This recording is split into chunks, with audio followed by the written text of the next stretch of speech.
이 시간 저희들이 이사야서 9장을 읽었습니다. 여러분, 이사야서 9장은 정말 우리가 많이 묵상하고요. 특히 6절 같은 경우에 이사야를 통해서 다시 오실 메시아, 그러니까 예수 그리스도의 성품을 또 예수 그리스도가 하시는 일을 묵상케 하는 귀한 말씀이어서 저도 이 말씀을 예수님을 묵상할 때 계속해서 보고 있는 말씀입니다.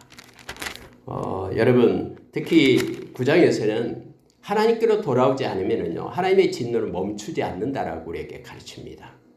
하나님의 손이 여전히 펴져 있다라는 것을 계속해서 반복하고 계시거든요. 여러분, 하나님은요, 대충 이렇게 귀신을 달래듯 해서 그렇게 만홀히 여김을 받는 분이 아닙니다. 하나님은 우리의 진정한 마음을 원하시고요, 참된 회개를 하나님은 원하시거든요. 대충해서 가실 분이 아니에요.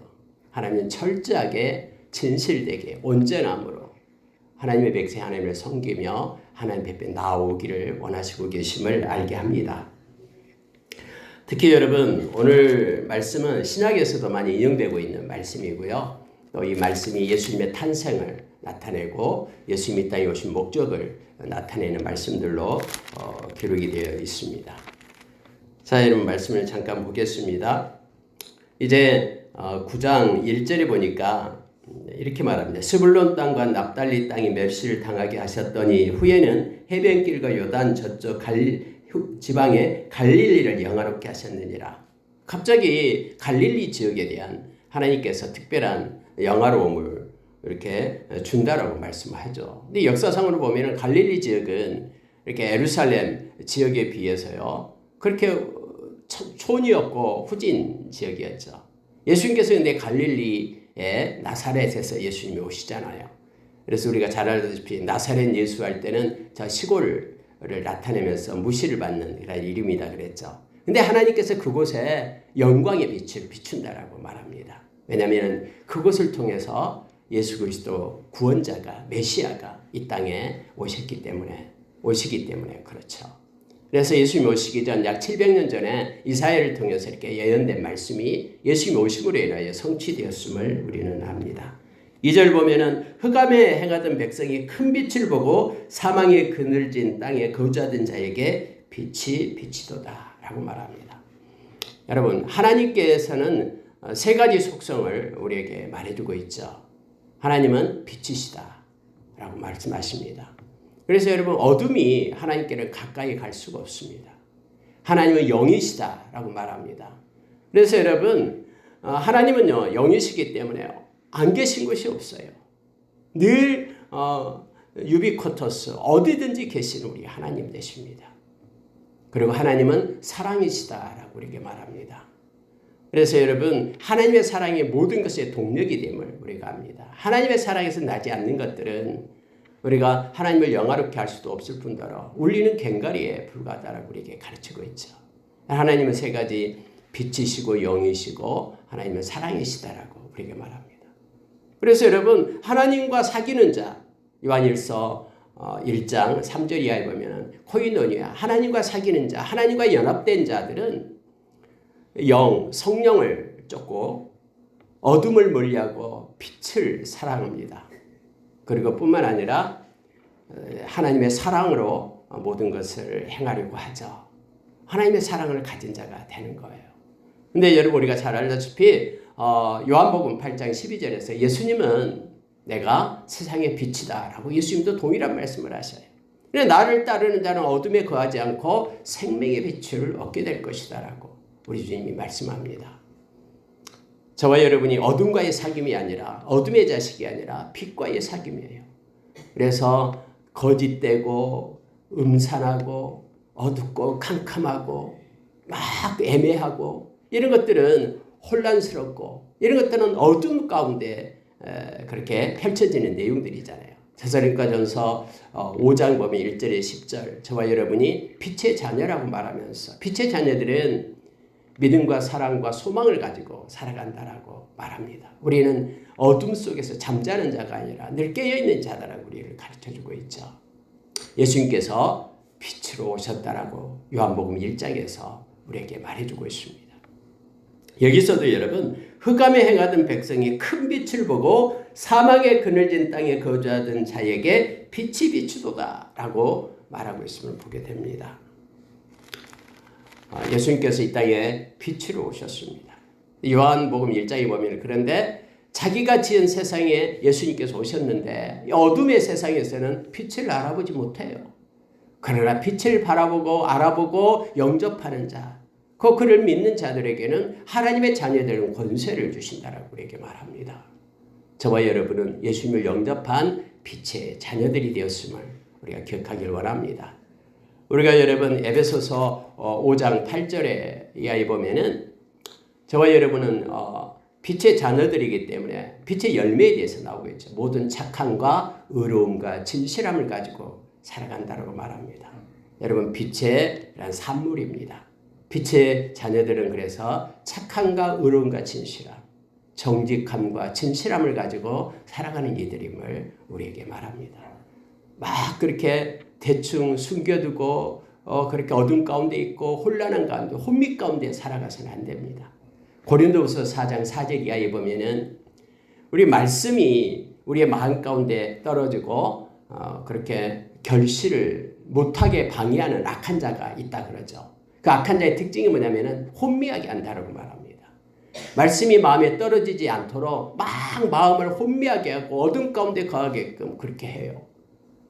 그런데 우리를 방해하는 악한 것들, 빛 대신 우리 주님으로 인하여 그것들이 마음에서 떠나가게 될 때 아주 분명하고 명확하게 우리의 마음 가운데 빛으로 오신 주님을 우리가 깨닫게 되고 말씀을 붙잡고 살게끔 우리를 인도하심을 알게 합니다. 여러분 빛이 오면은요 나타나는 것이 뭐냐면은 기쁨이 도래합니다. 어둠 가운데 있으면은요 이 기쁨이 없어요. 근데 여러분 3절 보십시오. 주께서 이 나라를 창설하게 하시며 그 즐거움을 더하게 하셨으므로 추수하는 즐거움과 탈취물을 나눌 때 즐거움 같이 그들이 주 앞에서 즐거워하오니 하고 말하고 있죠. 빛 대신 주님을 만난 이들은 나타나는 것이 뭐냐면 그러니까 하나님의 나라가 우리 가운데 임할 때에 하나님의 나라는 성령 안에서 임한다 그랬잖아요. 나타나는 게 뭐냐면은 하나님의 의를 아까 장로님 기도했습니다마는 하나님의 의를 따르려고 해요. 자기의 의가 아닌 세상의 어떤 목적과 세상의 어떤 진리의 가치가 아닌 하나님께서 기뻐하시고 원하시는 디카요슈네라는 이 의를 따르려고 합니다. 그래서 성령 안에 있는 하나님의 의를 가지고 살아가요. 하나님의 의를 구합니다. 삶을 통해서 하나님의 의를, 하나님의 뜻을 따르려고 합니다. 또 하나는 뭐냐면 기쁨, 희락이 넘치게 되는 거예요. 삶이 기뻐지고 행복하고 기쁨이 일어나게 됩니다. 만약에 마음 가운데 기쁨이 없다 그러면은 우리는 빛 대신 주님을 또 진리의 영이신 성령님으로 충만함을 구해야 됩니다. 왜냐하면 성령 안에서 희락이 있거든요. 하나님의 나라가 임하거든요. 그리고 화평함이 임하게 됨을 알게 합니다. 자, 4절에 한번 보시기 바랍니다. 이는 그들이 무겁게 맨 멍에와 그들의 어깨의 채찍과 그 압제자의 막대기를 주께서 꺾으시되 미디안의 날과 같이 하셨음이니이다. 이렇게 말합니다. 주님이 오셔서 악한 자의 권세를 꺾으셨습니다. 히브리서 2장 14절 이하에서 예수님께서 십자가의 죽으심으로 인하여 이 사망의 권세 잡는 자, 악한 자를 꺾으셨습니다. 그들을 무장해제시키고요. 그러게 죽음의 권세에 묶여서 살아가는 자를 해방시켰습니다. 이게 저와 여러분 주 안에서 이미 해방된 자이죠. 우리가 로마서 8장 1절 이하에서 그리스도 예수 안에는 그래서 정죄함이 없다라고 우리에게 말하죠. 죄와 사망의 법에서 우리가 해방되었습니다. 생명의 성령의 법을 가지고 사는 이들로 성령으로 거듭난 자들이 되었죠. 그래서 저와 여러분에게는 성령님이 계십니다. 성령님 우리를 진리 가운데 인도하시며 성령으로 거듭난 하나님의 백성이 되었음을 성경은 말해주고 있습니다. 예수님께서는 우리의 멍에를 버리고 꺾고 예수 그리스도와 연합된 예수 그리스도의 멍에를 메는 자라고 우리를 불렀습니다. 마태복음 11장 28절 이하에서 수고하고 무거운 짐진 자, 자기 멍에를 메고 압제당하고 죄의 짐 가운데 있는 저와 여러분을 불러서 예수님께서 그것을 꺾으시고 우리에게 해방하고 예수 그리스도의 멍에를 메고 참된 쉼을 얻게끔 예수님께서 우리를 부르셨다고 성경은 말합니다. 자, 여러분 6절을 보시기 바랍니다. 이는 한 아기가 우리에게서 낳고 한 아들을 우리에게 주신 바 되었는데 그의 어깨에는 정사를 메었고 라고 말하죠. 예수님이 이 땅에 오셔서 정사를 메었다고 말합니다. 정사라는 것은 일을 한다라는 뜻입니다. 예수님은요, 일하시는 예수님이십니다. 지금도 여전히 하나님의 우편에 앉으셔서 예수님은 일하시고 계십니다. 우리를 위하여 중보자로 간구하고 계시기도 하고요. 여전히 살아계셔서 세상 끝날까지 우리와 함께합니다. 여러분 마가복음 16장 마지막 절만 보십시오. 주께서 그들과 함께하사 많은 그러한 이적과 표적을 일으키며 또 복음이 힘있게 증거되게끔 주님이 하셨다고 그렇게 기록이 되고 있으면서 마가복음을 마무리하고 있죠. 마가복음 16장 20절에서요. 여전히 주님은 지금도 살아계셔서 어깨에 정사를 메시고 일하시고 계십니다. 주님은 저와 여러분과 연합되어서 떠나지 않고 버리지 않고 또 끝까지 악한 것이 만지지도 못하게끔 우리를 지키시며 어깨에 정사를 메고 일하시고 계신 우리 주님이심을 우리가 기억하기를 원합니다. 그래서 에베소서 1장에서요 19절에서 그렇게 말하죠. 우리의 눈을 떠서 그 우리 주님의 그런 권능의 손, 권세의 손을 갖다 우리가 보기를 원하십니다. 주님의 손은 강력합니다. 우리를 떠나지 않고 함께하며 지키시는 우리 주님을 우리가 기억하기를 원합니다. 두 번째 나타나는 것이 뭐냐면은 그의 이름은 기묘자라 모사라라고 말합니다. 기묘자와 모사. 여러분 기묘자는 뭡니까? 우리가 알지 못하는 크고 비밀한 일을 행하시는 분이다라는 거예요. 그분께 구하기만 하면은 예수 이름으로 구하기만 하면은 예수님이 하시는 방법은 우리의 지각을 뛰어넘어요. 그래서 예수님께서는 엄청난 우리가 알지 못하는 그런 일들을 행하십니다.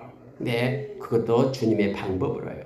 그래서 우리는 우리의 방법으로 안 된다고 불평할 필요 없습니다. 주님께 맡기고 주님의 때를 기다리는 지혜로 살아가면 됩니다. 주님은 기묘자와 모사가 되십니다. 예수님께서 우리의 지혜가 되잖아요. 그분은 지혜와 지식의 보화잖아요. 골로새서 2장 3절 이하에서 말해주고 있죠. 고린도전서 1장 30절에도 예수 그리스도가 우리의 지혜가 돼요. 예수 그리스도가 이 세상을 창조하신 분이잖아요. 지금도 여전히 그의 말씀으로 이 세상을 붙들고 계신 분이 예수 그리스도시잖아요. 예수 그리스도를 통하지 않고는 어떤 존재도 이 땅에 없잖아요. 그러니까 여러분 우리는 주님께 맡기고 의지하면서 주님을 바라보고 주님의 때를 기다리는 지혜로 살아야 됩니다. 그분은 지금도 일하시면서 그분은 기묘자와 모사가 되십니다. 여러분 모사라는 것은 제갈공명처럼 유비를 도왔던 제갈공명처럼 그런 모사다라는 거야. 상상할 수 없는 지혜를 짜내셔서 이끄시는. 우리는 이제 끝났다고 말하는 그 순간에 아니다라고 말하면서 주님은 이끄시고 인도하신 분임을 우리가 기억하기를 원합니다. 그분의 무궁무진한 지혜와 지식을 우리가 바라보면서 의지하기를 원합니다. 또한 여러분 예수님은요 전능하신 하나님이라고 성경 말합니다. 갑자기 한 아이가 낳는데 그 아이가 바로 전능하신 하나님이라고 말하는 거예요. 여러분 이거 특히 이사야서는요. 지금 유대인들이 풀지 못하는 그런 성경이 이사야서예요. 이사야서 53장에 예수 그리스도가 십자가에 오셔서 죽으신 내용이 기록되어 있잖아요. 이것을 해결을 못해요. 예수님을 메시아로 받아들이지 않는 이상. 이 말씀도 마찬가지예요. 이거 9장에 나와 있는 6절에 이 말씀을 유대교에서는 받아들이지를 못해요. 예수 그리스도가 사람으로 왔는데 그 예수 그리스도가 전능하신 하나님이시대요. 도마가 그렇게 예수님 옆에 고백을 하잖아요. 예수님이 오셨을 때 도마는 어디 돌아다녔는지 없었어요. 그래서 오니까 막 제자들이 기뻐가지고 예수님 부활하셨다고 하는데 도마는 이걸 믿지 않잖아요. 내가 내 손가락으로 예수님 못자국을 만져보고 옆구리에 만져봐야 되겠다라는 거예요. 근데 8일이 지나기까지 오시지 않잖아요. 근데 예수님 다시 오셔서 도마야 만져봐라 라고 말하죠. 그리고 의심하는 자가 아니라 믿는 자가 되라 라고 말합니다. 보고 믿는 자보다 보지 않고 믿는 자가 더 복되다라고 말씀하시죠. 그때 이러면 도마의 고백이 있잖아요. 주님은 나의 하나님이십니다 라고 말하죠. 요한 1서에서도 여러분 예수님을 갖다 하나님이라고 표현을 합니다. 그러니까 동일한 거예요. 바울사도도 빌립보서 2장 5절 이하에서 그는 하나님과 같은 본체라고 얘기합니다. 트리니티, 이 삼위일체에 대해서 우리에게 가르쳐주고 있죠. 오늘 여러분 이 말씀 가운데도 이사야는 예수님이 전능하신 하나님이다라고 말씀하고 있습니다. 예수 그리스도는 우리 하나님 되십니다. 그리고 저와 여러분은 예수 그리스도와 연합된 예수 그리스도의 제자입니다. 우리가 하나님과 아들과 성령의 이름으로 아버지와 아들과 성령의 이름으로 세례를 주라라고 우리에게 말하죠. 이 세례는 연합을 얘기하거든요. 우리 이 땅에서 하나님과 연합된 자, 예수 그리스도와 연합된 자, 성령님과 연합된 자로 우리가 동행함을 알게 됩니다. 요한복음 14장 21절 23절에서 말씀을 지키는 것, 예수님 말씀하시죠. 내 말씀을 지키는 것이 나를 사랑하는 것이다. 내 말씀을 지킬 때에 우리가 그에게 가서 거처를 삼겠다라고 말하죠. 우리가 성부, 성자, 성령의 하나님이 그에게 가서 함께 연합하겠다라는 거예요. 거처를 삼고 함께 살겠다라고 말씀하고 있음을 보게 됩니다. 예수님은 전능하신 하나님이십니다. 그분이 우리를 구하기 위해서, 우리와 함께하기 위해서 임마누엘, 데살로니가전서 5장 10절 예수께서 십자가 이 땅에 오셔서 십자가에 죽으신 이유가 저와 여러분과 함께하기 위함이다라고, 연합하기 위함이다라고 그렇게 말합니다. 저와 여러분은 예수님과 또 성령님 하나님과 연합의 기쁨을 전하는 생명의 통로가 되기를 원합니다. 여러분 또한 나타나는 게 영존하신 아버지라고 표현하고 있습니다. 영원히 존재하시는 아버지. 세상의 다른 그러한 우상숭배 다른 신들은요, 이 인간하고 신하고 엄청난 차이가 있습니다. 감히 아버지라고 부를 수가 없어요. 그런데 우리는 예수님을 영존하신 아버지라고, 친근감 가는 아바 아버지, 우리가 로마서 8장에서 아빠 아버지라고 성령님께서 그렇게 부르게끔 그렇게 하잖아요. 그래서 여러분 우리 하나님은요, 우리가 친밀함을 가지고 있는, 그래서 영원히 우리를 사랑하시고 얼마나 사랑했으면 당신의 아들을 십자가에 놓기까지 우리를 사랑하신, 근데 그분은 영원하신, 그 사랑은 영원하다라고 느헤미야서 9장에서 우리에게 말해주고 있죠. 느헤미야서 9장 32절에서 우리에게 가르쳐주고 있죠. 우리를 향한 하나님의 사랑은 멈추지 않습니다. 그리스도 예수 안에 있는 하나님의 사랑은 끊을 수 없습니다. 장래에 어떤 일이 온다고 해도, 사망이나 죽음이 온다고 해도, 어떤 악한 자들, 권세자들이 있다고 해도, 천사들도 못 끊어요. 그 사랑은 영원합니다. 근데 여러분, 예수님께서 영존하신 아버지시래요.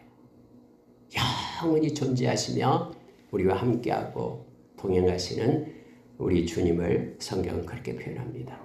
또한 여러분, 그분은 평강의 왕이라고 말씀하고 있습니다. 우리가 평강의 왕 예수 그리스도, 특히 예수님이 계신 곳에는 평강이 일어납니다. 여러분, 예수님이 오셔서 하나님과 저와 하나님과 여러분이 원수됐잖아요.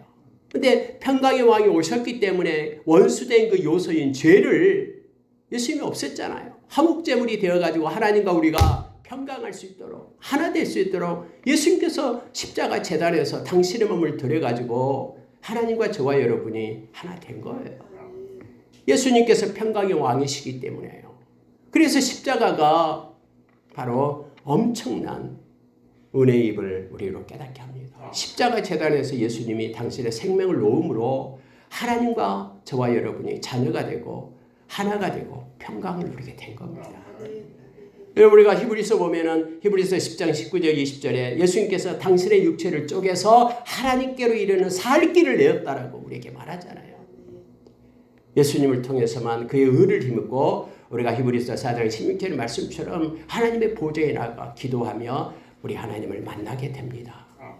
예수님은 평강의 왕이셔요. 뿐만 아니라 사람들 관계에서도 예수 그리스도와 함께하는 사람들 소금이 되어서 우리가 하나를 이루고 평강을 이룰 수 있습니다. 그래서 예수님은 화목제물이 되신 예수 그리스도는, 그래서 예수 그리스도를 믿는 사람들은 피스메이커, 하나님의 아들이라 일컬음을 받는 이들이다라고 우리에게 가르쳐줍니다. 트러블 메이커가 아니에요. 어디를 가든 어느 공동체 어느 가정을 가든 예수 믿는 사람으로 인하여 하나 되고 화목되고 평강이 임하는 성령의 열매가 이 화평이잖아요. 그래서 성령의 사람으로 우리가 서질고 그 깊이만큼 우리가 평안을 누리며 또 화평의 삶을 살아갈 수 있음을 알게 합니다. 여러분 6장이에요. 이걸 묵상할수록 엄청나게 큰 은혜가 우리 가운데 다가오는 거예요. 6절이에요. 자, 그러면 7절 보십시오. 그 정사와 평강의 더함이 무궁하며, 여러분 이거 무궁하대요. 우리 좀 떠나지 않거든요. 함께 하거든요. 그래서 영원합니다. 어제와 오늘 동일합니다. 그리고 새로운 은혜와 평강이 우리에게 부어줍니다. 왜냐하면 무궁하기 때문에, 다함이 없기 때문에. 어제 은혜, 어제 주님이 주시는 그런 평강으로 사는 것이 아니라 오늘 새롭게 부어주는 하나님의 은혜와 평강을 가지고 그 정사를 가지고 우리가 살아갈 수 있습니다.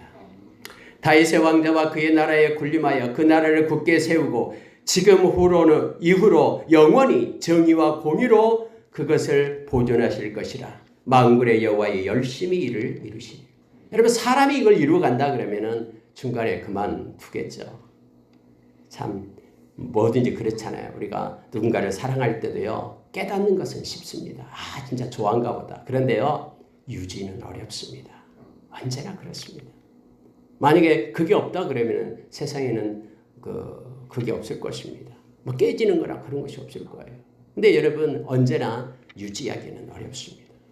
그러나 우리 주님께서는 여호와의 열심히 이를 이루신다라고 말합니다. 저와 여러분을 붙들고 우리 자신을 생각해 보면은 믿음을 지켜낼 수 있는 힘이 없어요. 그래서 우리는 주님을 의지하고 주님께서 우리를 붙잡는 손 놓지 않고 세상이 끝날까지 우리를 붙들고 가십니다. 하나님의 열심히 이루어 가십니다. 여러분 선교도 마찬가지예요. 미시오데이 사람의 힘으로 선교된 게 아닙니다. 미시오데이 선교하시는 하나님이셔요. 하나님께서 하나님의 그러한 종들을 세우시고 그를 통해서 구원받을 이들을 불러내시는 거예요. 우리는 하나님이 계신 곳에 우리가 연합되었기 때문에 하나님의 마음을 가지고 함께 동참하는 것입니다. 자 여러분 9절 보시기 바랍니다. 모든 백성 곧 에브라임과 사마리아 주민이 알 것이언을 그들이 교만하고 완악한 마음으로 말하기를 벽돌이 무너졌으나 우리가 다듬는 돌로 쌓고 뽕나무들이 찍혔으나 우리는 백향목으로 그것을 대신하리라 하는도다. 그러므로 여호와께서 르신의 대적들을 일으켜 그를 치게 하시며 그의 원수들을 격동하시리니 앞에는 아람 사람이요 뒤에는 블레셋 사람이라. 그들이 모두 입을 벌려 이스라엘을 삼키리라. 그럴지라도 여호와의 진노가 돌아서지 아니하며 그의 손이 여전히 펴져 있으리라. 여러분 이게 무슨 뜻입니까? 북이스라엘의 선지자를 통해서 그렇게 돌아오라라고 외쳤지만 그들이 하나님께로 돌아오지 않는다라는 거예요. 많은 선지자들이 돌아오지 않으면 하나님의 진노가 임한다라고 말하는 거예요. 그런데 그들은 뭐라고 얘기하냐면은 벽돌을 하나님이 무너뜨리면 더 좋은 돌로 쌓지 뭐. 하나님께서 뽕나무를 치셔가지고 뽕나무를 없애면 우리는 뽕나무보다 더 좋은 백향목을 심으면 돼 라고 말한다라는 거예요. 하나님을 무시하고 멸시하고 교만한 그들이다라고 성경은 말하고 있습니다. 교만하고 완악한 마음으로 말했다라고 말합니다. 그러니 이제는 하나님께서 아람 사람, 블레셋 사람을 통해서 이스라엘을 삼키겠다라고 말합니다. 그럴지라도 여전히 하나님의 진노의 선은 펴져 있다라는 거예요. 여러분 하나님의 손이 올려져 있으면요. 믿고 하나님을 의지한 자에게는 하나님께서 일하심으로 인하여 새롭게 되잖아요. 근데 믿지 않는 자의 손에 하나님의 심판의 손이 올려졌을 때는요. 회개하고 돌아오기 전까지는 계속해서 하나님이 일하시고 계시는 거예요. 그들이 뭐 이렇게 하나님이 치면 이거 하지 뭐 뽕나무 없애면 백향목 심고 뭐 담을 헐어버리면 더 좋은 담으로 쌓지 뭐 이렇게 하나님을 무시하고 멸시하는 이들에게는 하나님의 손이 계속해서 펴져 있음을 말합니다. 여러분 12절에서 하반절에 그렇게 말하고 있죠. 또한 여러분 17절 보십시오.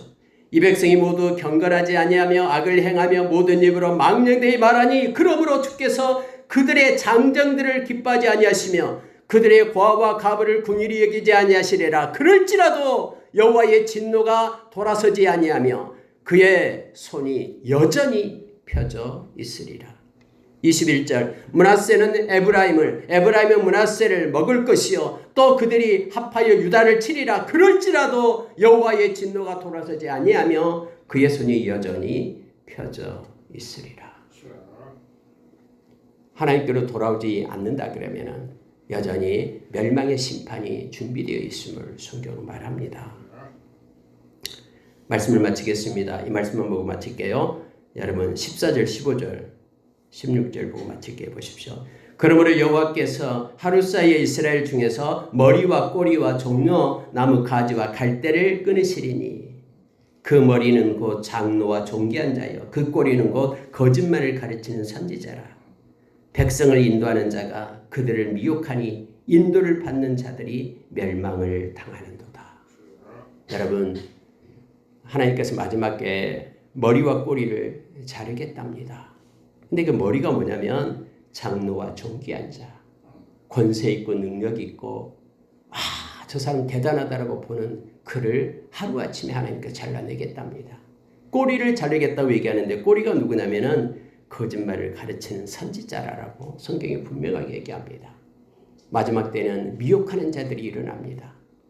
우리가 마태복음 24장에서 말하는 것처럼 또 데살로니가후서 2장에서 말하는 것처럼 우리가 하나님의 말씀을 붙잡지 아니하면 우리는 미혹받아서 이 거짓 선지자에게 노란하고 그래서 넘어지게 됨을 알게 합니다.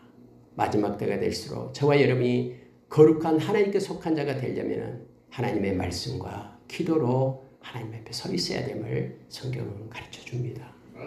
여러분 오늘 여러분 앞부분에서는 예수 그리스도를 통해서 이 땅에 구원에 대한 구원의 메시지가 나오는데 뒷부분에서는 하나님의 심판이 나옵니다. 이사야서의 특징입니다. 이사야서는 언제나 이제는 패러독스가 나타나죠. 역설이 나타납니다. 하나님은 구원하시고 회개하고 돌아오는 자를 하나님 끝까지 지키시며 보존하십니다. 그러나 회개하지 않고 하나님을 떠난 자에게는 하나님의 심판이 멸망에 이르기까지 있다라는 것을 우리가 기억하기를 원합니다. 오늘 또 살아계신 하나님 앞에 우리의 마음을 드리며 주님과 겸손히 동행하는 귀하고 복된 하루가 되기를 예수의 이름으로 축원합니다. 기도하겠습니다.